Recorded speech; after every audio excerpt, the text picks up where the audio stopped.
Hello, storytelling Ron here. Okay, I want to talk about the dice mechanics of this game. The dice mechanics is what I'm having a little bit of a tough time with to get you all to quickly grasp the game. Games like Shadow Dark and Knave are pretty easy to jump into because you just use, +1, +2, +3, +4, +5. It's very simple.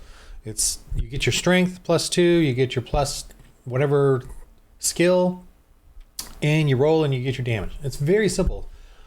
The problem with these games is that when they get to 8th, 9th, 10th level, it starts to break down because they got this +10 or +12, constant number that they get to add to every roll, and it makes for the game to be short in that sense of you can't really have a long campaign with these characters.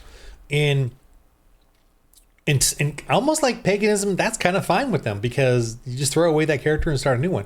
Whereas a Christian role-playing game, you want to have this character have a long journey. You want to, you believe in life. We don't believe in having 10 characters, that zero session where you throw a bunch of characters and have a gauntlet. It's basically like a gladiator arena.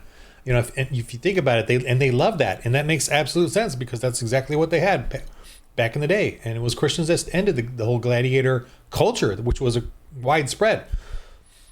So even in role-playing games, you can see that they just they just gravitate towards that. They love those sort of gauntlet things where they have a bunch of characters and they all die, or they get to a sort of superhero character level and then they got to replace it with another character. But in mine, and I didn't even know this, it was just organic to me. It was like I'm trying to figure out a way that you don't have this 10th level thing or this this sort of cap thing where it gets unwieldy. And they all admit it too. Even on YouTube videos, I've seen them. Even recently, Shadow Dark was talking to the guy Roll something. Anyway, I don't know. They were doing an interview, but Roll for Combat. They were doing an interview with her, and they admitted that when you get to a certain level, you just, and that's the game. It says in the rules, you hit 10 level, you're done. But in mine, you can keep going, and they even had one. Anyway, they have their high levels, but then they still can fail. They can still roll and fail at things. And I just recently experienced that last night in our session. Recent experience many times where they didn't succeed at what they're doing. Anyway, let me get to the dice mechanics. Sorry, I always babble on. Okay, that's just who I am, I guess. Okay, all right. So, Christian role-playing game. Look at this. This is I am, ripping off Star Wars, Tatooine kind of thing, in the sense of like a desert planet.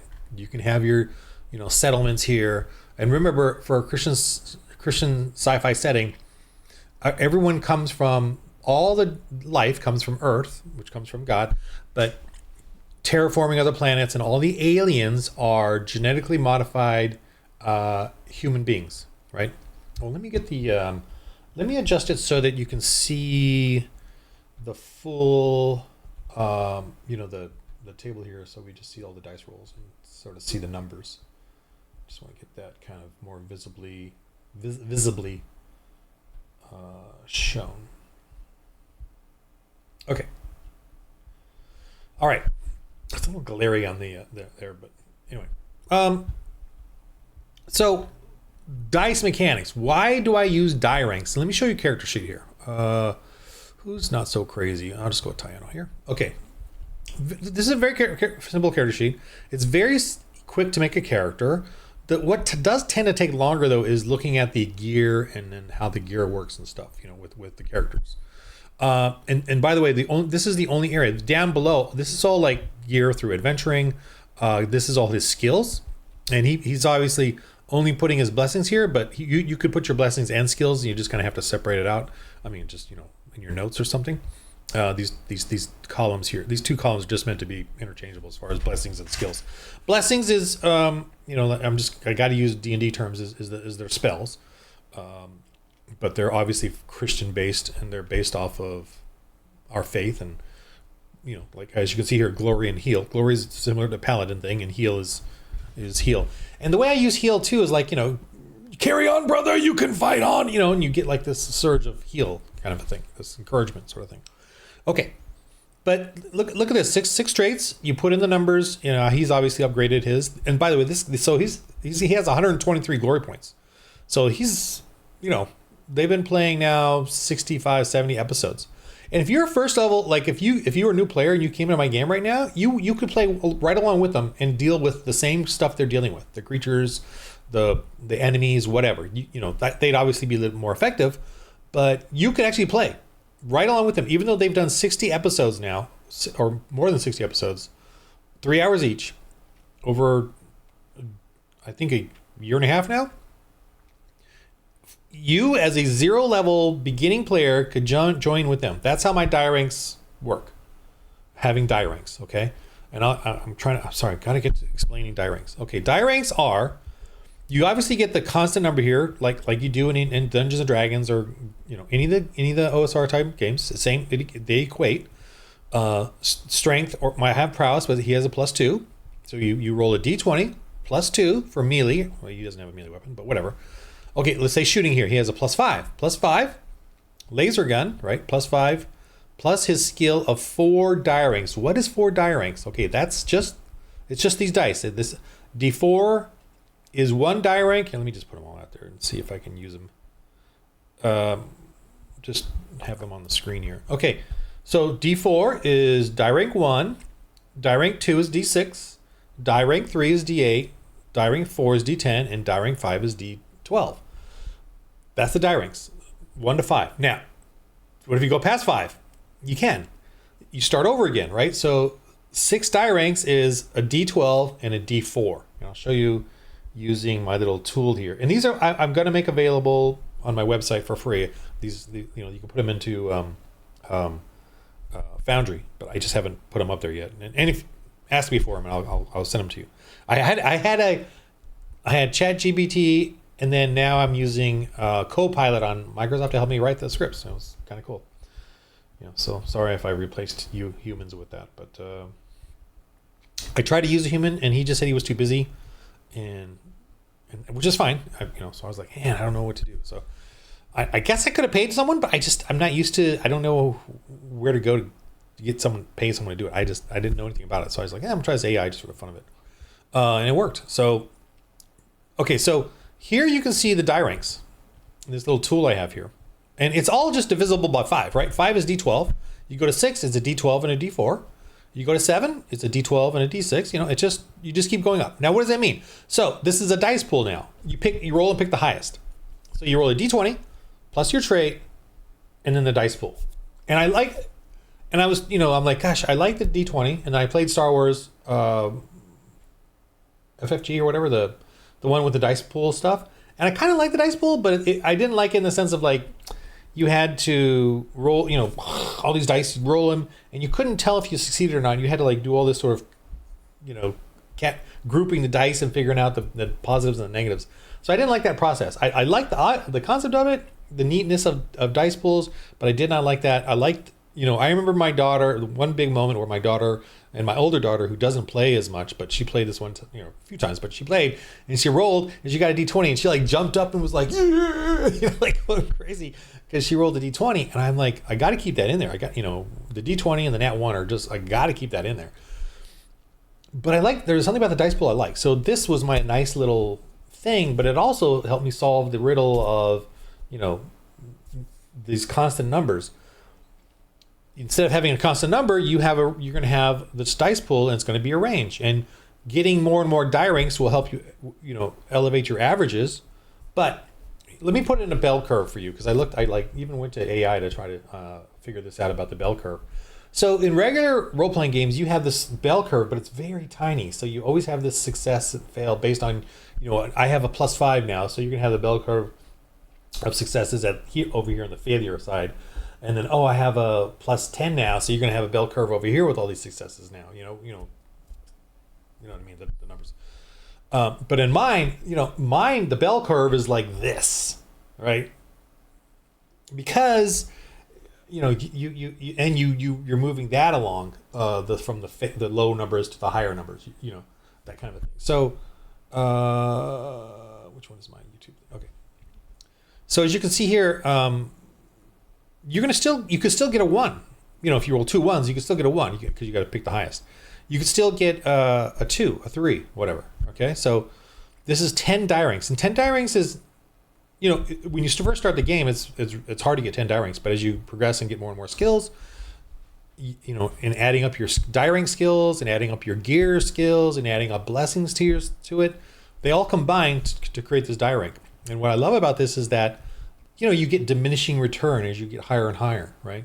As you get higher and higher in your die ranks, I mean, it's still great, but it doesn't get it doesn't blow up too extravagantly. I mean, it's still the bell curve, and you're still moving it upwards as you're getting more and more die ranks. But you still have a potential to fail and a potential to explode the dice. Because if you roll a 7 or higher, that's an extra rule. You can explode the dice. I don't have a negative of that, which I should to really balance it out, but it's fine. We're enjoying ourselves. So even though this guy has 4 die ranks in that, and what else? Whatever. I don't know what else he has here for that. I was going to add more concepts here, but you as a new player could come in and be right alongside him shooting your gun and helping, being effective, okay? And also, here are all his skills down here at the bottom. And you can create your own skills. Like, you can come up with skills as you play. I think I need this skill, or I want to do this.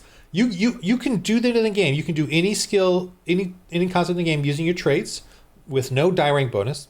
You could get gear bonus, you can get a blessing bonus, and then you could start saying, "Oh, I want to start doing this skill, so I'm going to make that skill up." Well, you know, I shining things, polishing things. This seems to be a really good skill. It impresses people. I'm going to start using that skill. Okay, polishing metal. There's your skill. It can't be polishing metal and polishing wood. It's got to be metal. You gotta kind of. I tend to, it's an ongoing joke, but I tend to make them focus on something. Polishing metal skill, 1 die rank. Spend it on it. If you want to get 2 die ranks in it, which is a D6, but you're going to combine it with other things. 2 die ranks, you get. It costs 2 glory points because you get glory points in the game. You get 1 for showing up, and then 1 for conversions or beating new creatures or whatever. So you get like 2, maybe 3 a session. So 1 per hour, about the average. In polishing metal, guess what? He gets a do-rag plus 2 die ranks in polishing. See? So here's the thing. When they start getting all these die ranks and they combine, right? It doesn't destroy the game or break the game as they get more and more die ranks. Because, everyone get more and more bonuses. Everyone... As we role play, that's the addiction, right? Getting upgrades. But at some point, it gets so unwieldy that the game starts to break down and gets frustrating. And I've had this in every one of my campaigns. It gets too unwieldy, and all those weird magic stuff for the D&D is like ridiculous. In this game, they're getting die ranks, and there is sort of added die ranks here and adding die ranks there. What do you got? You got this gear. Okay, I got this the workshop. I got the lab. I'll give you some blessings. I got inspired die. So there is that, but they're all enjoyed because it all sort of part of the story when they bring all these die ranks together. And I even have a role where you can do aid to somebody, and you get to create your own little die rank roll. And then if you get above a certain number, you calculate out the die ranks there and give it to them. So it gets complicated, but I feel like they like it because it really is about everyone working together to make things better or to do things. And I just love the way it works. And what sucks about it is it feels kind of complicated. It feels from the outside looking in like it's really tricky, but on the inside using it, I guess maybe because I'm used to it now, it's just really a fluid way of doing things. And I don't worry about all the details of the die ranks. Like we would just kind of pick whatever and all right, that's enough. Let's roll. Let's get the roll going. And they tend to get at least 10 die ranks because they're all so skilled. They all have good gear. They're high level. They can get 15 die ranks, to do a roll. So it's 3d12s. But it feels fine. It feels like they can still succeed or fail. It's still a concern for them, when they roll. And they hope, it's still a, whew, we did it kind of thing. And they also they're trying to do more and more like sciencey stuff and high tech stuff. So the difficulty number gets higher as I on my end decide what that roll is or decide what that difficulty is. And I can use die ranks to decide that, which is nice as well. I could use 15 die ranks and roll that. Here, let me just roll you 15 die ranks just for the fun of it. And add that to the 12 being the default. Let's say 15. Well, we already know what 15 die ranks is. So, which is D12, D12, D12. Why would I use 15 die ranks? I would have to describe it to them, and every die rank would matter to me. I would say die rank for this, a die rank for that. It's super high tech. They want the thing itself already had that they want to get to can give you 5 die ranks. So I start with that. I can't even think of it right now, but you know what I mean. I could add whatever. Let's just say I get to 15 die ranks because it's crazy. It's super weird, sciencey, high tech thing that they're trying to decode or solve or whatever. I just want to roll out that number. That's not it. That's my blessings. So D12, D12, D12 is another tool. So roll this, and I'm going to add this to a 12. So 8. I only get the 8, right? Pick the highest. 8 and 12 is 20. So the difficulty for them to achieve something is 20. For whatever the thing is. I don't know if I'm explaining this really well. I guess I might be way too into the weeds of it all, and we really just enjoy it. I don't even know when the campaign's going to end because it's going on and on. Same characters, and they also can expand out their skills at a certain point because they don't need to keep upgrading that one skill because of the diminishing return after it gets more and more expensive too, right? If you have 7 die ranks in a skill, it costs 8 glory points for the 8th one, and that it's a diminishing return of the amount of right here. Let me show you this. So if you have 7 die ranks, now when they get to 5, that's 5. That's a D12 bonus for their thing. That's 5 glory points. It costs 5 glory points. When they get to 6, they actually don't like to get to do 6 because you just get the D4 extra there, right? For their skills. They don't like to do that, but they have to if they want to keep going and get better at that skill.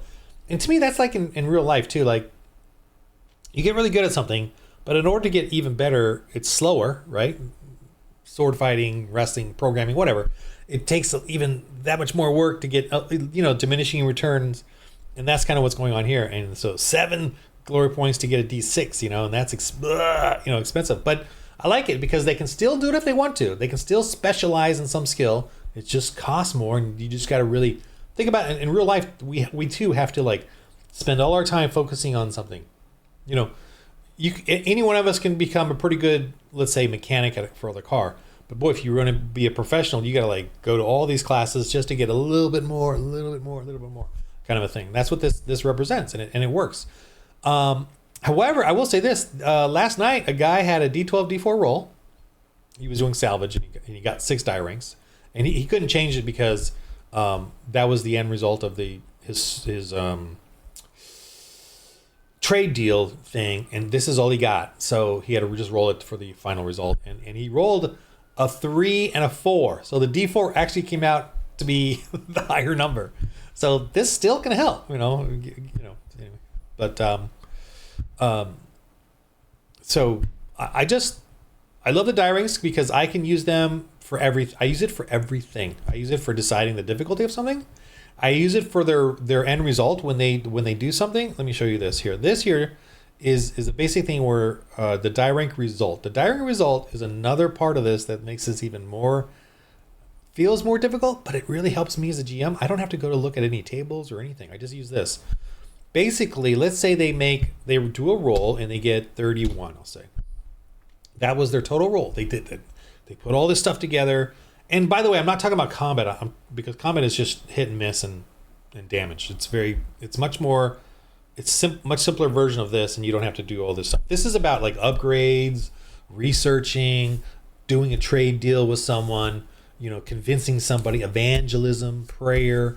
And there's a lot of stopping in them trying to get together all their die ranks and stuff. But it just feels, I don't know, it feels good to do it that way. It's it sort of puts, instead of it doesn't make it like theater of the mind. It makes it very mechanical so that, and I don't mean mechanical in a boring way. I mean mechanical in the sense of that, everyone knows what the factors are, and it isn't just arbitrary by the GM discretion or arbitrary story. It really is everyone putting in their die rank factors to do something.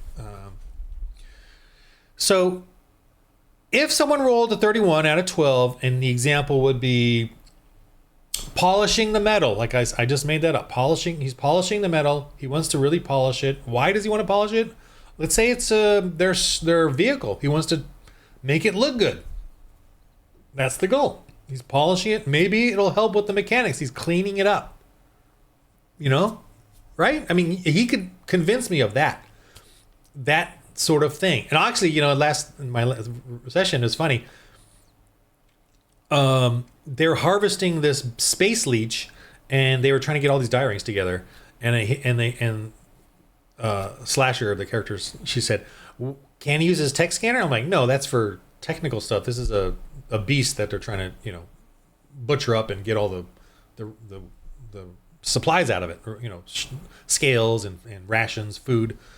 And she goes, "Yeah, but we're looking." And then one instance, they're like, "Yeah, but we're looking for tech spice." So she's like, "Can I use a tech scanner to look for the tech spice?" Tech spice is in my game is the same as the spice in Star Wars or the spice in Dune. Tech spice, and tech spice is cool in here because it gives you all these bonuses to your like die rank rolls and stuff. But she said that, I'm like, you got me there. So they got to use the tech spice scanner, which was like 2 more die ranks to his, to get his, so that when he rolls, I'll just kind of use that as an example then here. They're trying to get tech spice, right? And so he does a roll in 31 over 12, and actually the for tech spice that's harder. I made it an 18. So let me go back to the polishing metal because I got a 12 here. I mean, I could change this to 18, no big deal. But let me just do the polishing metal because I have that in my mind right now. So let's just say he rolls a total of 31. He had the do-rag, which gives him plus die rank, 2 die ranks. He's got 3 die ranks in polishing metal. He gets the blessings, whatever the add-ons are, and they roll and he gets a 31. The dice explode, so he gets even more, higher number. So let's just say that was the result, 31. So then I do a little silly calculator here, but it's basically 12 minus 31, and I have it, and that's all it does. So down here on the bottom right, that's what it did. It did 12 minus 31, whatever, or 31 minus 12. Half of that is 9.5. So he got 9 die ranks. What does 9 die ranks mean? Well, here's the 9 die ranks. So he's got a D12 and a D10. What does that mean then? I'm like, okay, you really polished this up. You've got 9 die ranks here. You can use those for a social roll, like in the immediate moment of the story or whatever, before the polish goes away because of dirty. You can use it for that. You can add some of it to the performance of the vehicle. You know what I mean? You can add these die ranks, but they have to be specific to the polishing metal concept. It could be, a social thing when they drive up to some place and everyone looks at this polished, cool car. Or it could be a mechanical, like maybe thing, or a driving thing because it just the person driving gets this, it's a nice looking car. I believe in that firmly because whenever I wash my cars, I just feel better in them. Whenever I clean the car. So that's how die rank results are. Is that I will give them a difficulty number, and they have to get above that. Halved becomes die ranks, and that can be used for other things, like prayer is a big one. Let's just say the same result, they did 12 and 31 and they get the 9 die ranks. So the 9 die ranks is now available to the others as inspired die. They got to split it up like 3 here, 3 there, 2 there, whatever. And that there's another fun aspect of the game where they work together to get better rolls for the polishing the metal, for the extracting the tech spice, for the prayers, and it's the game. That's the game where they constantly are looking for ways to get these rolls and get these more die ranks to do more stuff and to succeed at things. And that's kind of what you do in life. I feel like that's what you do in life. I wash my car and clean it so that I have a better social standing in the area. I mean, if we encounter people that we go see, having a dirty car does affect you when you go somewhere or drive around, right? Like if I went to someone's house and my car was dirty, I would feel a little, yeah, it's dirty. I'll clean it, eventually. But if it's clean, I'm like, hey, how you doing, man? Oh, just going getting out of my car here and going in here. You know what I mean? There's that kind of bonus, die rank bonus. So this game is using the die ranks to dice pool, and then the this here die rank result thing are the two main mechanics of the game. Whenever they want to do anything, and And I will streamline and role play along many times where we don't have to do this.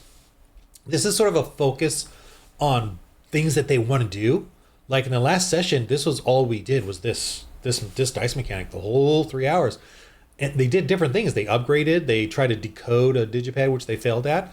They tried to, and if they would have succeeded at that, don't want to tell them this, but if they would have succeeded at that, they would have had this digipad. They gave them a certain amount of die ranks over and over and over to use for certain things, based on the digipad. But they couldn't decode it, so they don't have it yet. And they may fail, and they may corrupt it if they roll low enough. But they were one off. They missed it by one. So I'm not gonna status right now. Like user password declined, whatever. Okay. But this is what we did all day yesterday in the game. Upgrading. She made armor. How many die ranks of success did she make it by? That's how many I split amongst the factors of that armor. Which is not technically the way I should have done it. But I did it that way for the fun of it, and why not? Even I'm a 45-year game master veteran. Even in D&D, I do little things here and there, and it's very organic the way you follow the rules and the streamlining. And it's based on the GM just trying to streamline and get on to the next thing and whatever. And if I can't remember exactly how I wrote the rules, I just do whatever I can at that moment. Keep it simple and move on. I don't try to look up rules, from the book or anything. Because they were doing so many different things. And it was cool that they were doing so many different things. They were upgrading, they were decoding, she'd make armor. One guy learned to do piloting so he could do the astrogation for the ship. And pilot, in the 3 hours. What else did they do? They did a trade deal here on this, at the end here with working with them. One of the other characters went to see the pastor there to see how he was doing and with the Bible study, church stuff. What did they do earlier than that? They harvested the space leeches, and that was 5 of them, and that was a 4-part process or 2-part process. Well, 4-part because she was helping him, and she had a role to get the die ranks that would then give him a bonus to his role. And they were gathering up all their gear and supplies and how they would use it all. So, and it was just cool. They could just do all these different things. And instead of me, I don't like being a 45-year veteran GM. I don't like making up stuff too much. I like it to be based off of dice rolls and their own mechanic, game mechanics breakdown of how it works. And die ranks and dice pools. Die ranks, dice pools, and die rank results. I'm sorry it's confusing, but it really works. You really got to get into the reading the rules. And the rules are only 10. Well, there's 20 pages, but they really are only 10. I split them up to make the formatting a little easier. And I added more details, which were unnecessary. I added more skills, list of skills, which is just a list. But the actual game rules are 10 pages or less. And the die rank results are just a 2-page spread explaining this mechanic. And it's very simple to understand, as I'm making it complicated through this explanation. But that's just what I do. If one of you can make a cooler, grasp this, and then make a really succinct, edited, perfect version of this, please do. I can't. The Holy Spirit won't let me. No, I don't like to say that. The Holy Spirit let me do this. Holy Spirit let me do it. I don't like that. What about the Holy Spirit made me had me fail? No one ever says that, but I believe absolutely that's part of it as well. Anyway, so this is the dice mechanic. I love it. I even talked to the players should we get rid of it and just use numbers? No, we want to keep it with because it's they don't become overpowered, and like I said, and they get to just keep building up their characters and keep pushing to improve their skills that they want to improve in, and focus our characters on, while getting a few other skills in basic knowledge of. Because I have so many skills, across the board, doing different things just in real life, with computers and drawing and cooking now and grilling and medieval armored combat and whatever. I'm pretty decent in a lot of these things, but not, I've got 2 to 3 die ranks in a lot of things. And I don't think I have very many higher die ranks in anything, but The one I definitely don't have die ranks in is money making. Or if I do, I have a negative something because it's definitely something. Anyway, but of course, my wife and daughters have that skill that I do not. But whatever. Anyway, so this is my little preaching explanation of the dice mechanics and how much I love it, and I can't get away from it, even though it is a hard obstacle to get over and grasp. But once you do, I don't have to look at the book that much at all. There's nothing there's no charts I have to look at. I just use this. So I just really enjoy it. I really enjoy it.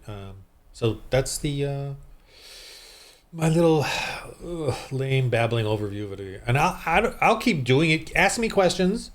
I will try to do it. I will do it again over and over because I enjoy just talking about it. I really enjoy using it.